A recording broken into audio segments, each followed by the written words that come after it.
দেখুন, আজকে সর্বোচ্চ আদালতের রায়ে পশ্চিমবাংলার বিভিন্ন হাই স্কুলে কর্মরত 25,752 জন শিক্ষক শিক্ষিকার চাকরি চলে গিয়েছে।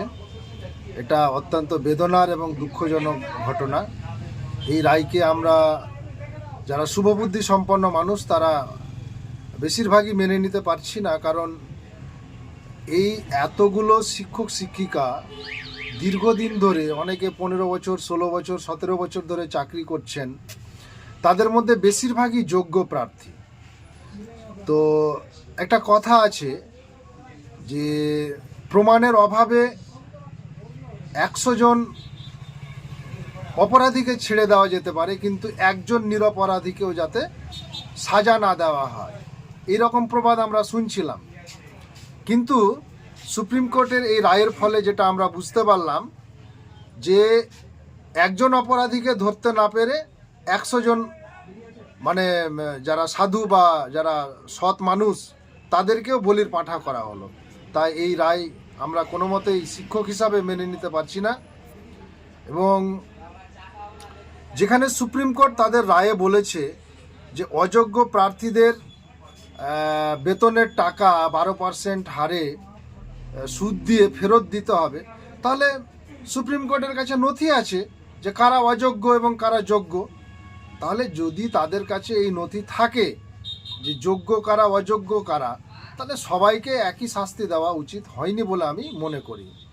এবং এর জন্য আমাদের পশ্চিমবঙ্গের মুখ্যমন্ত্রী চাকরিহারাদের নিয়ে 7 তারিখে বৈঠকে বসবেন এবং সুপ্রিম কোর্টের নির্দেশ মেনে আগামী 3 মাসের মধ্যে এই 25,752 জনের জন্য রিক্রুটমেন্টের ব্যবস্থা করা হবে, অর্থাৎ পরীক্ষা নেওয়া হবে। এদের মধ্যে যারা অযোগ্য তারা নাকি বসতে পারবেন না, আবেদন করতে পারবেন না, এই পরীক্ষায় বসতে পারবেন না।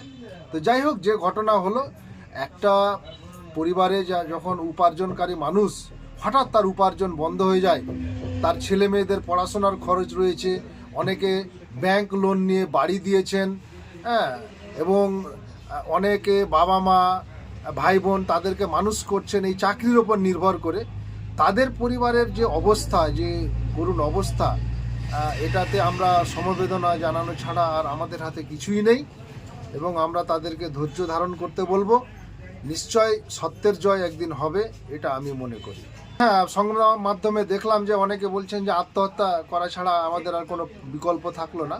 আমি তাদেরকে বলবো যে বন্ধু, জীবন অনেক মূল্যবান, আপনারা সাহস সঞ্চয় করে অপেক্ষা করুন, নিশ্চয়ই ভালো কিছু দিক বেরিয়ে আসবে। কারণ আত্মহনন করলে আপনার সাথে সাথে একটা পুরো পরিবার নষ্ট হয়ে যাবে। তাই ধৈর্য ধারণ করুন এবং বুকে বল নিয়ে এগিয়ে যান, নিশ্চয় আপনাদের জন্য ভালো কিছু অপেক্ষা করছে। ওরা বলেছে 3 মাসের মধ্যে প্রসেস করতে, আমরা করে দেবো। আমি এডুকেশন মিনিস্টারকে, আমরা একটা মিটিং করেছি এমার্জেন্সি, সবাই যারা এখানে আছি সবাই মিলে, এবং অলরেডি এডুকেশন মিনিস্টারকে বলেছি যে স্কুল সার্ভিস কমিশন, যেটা অটোনমাস অর্গানাইজেশন, তাদের আমাদের ফিলিংসটা জানাতে, what they will do, it is their decision, but আমাদের ফিলিংসটা জানাতে যে 3 মাস যখন কোর্ট টাইম দিয়েছে, 3 মাসের মধ্যেই প্রসেস করে কোর্টের ভার্ডিক্ট মেনেই যে 25,000কে বাতিল করা হয়েছে তাদের, এবং সেই সময় যারা অ্যাপ্লাই করেছিল, এটা 2016 কেস সম্ভবত, সেটা এসএসসিটা ভালো বুঝবে, ইটস অটোনমাস অর্গানাইজেশন, তাদের মতো করে করবে এটা। এবং আমরা চাই এটা তাড়াতাড়ি হয়ে যাক, কারণ এদের ভবিষ্যৎ যেন হেলদোলের মধ্যে হিন্দোলে দোলা না খায়।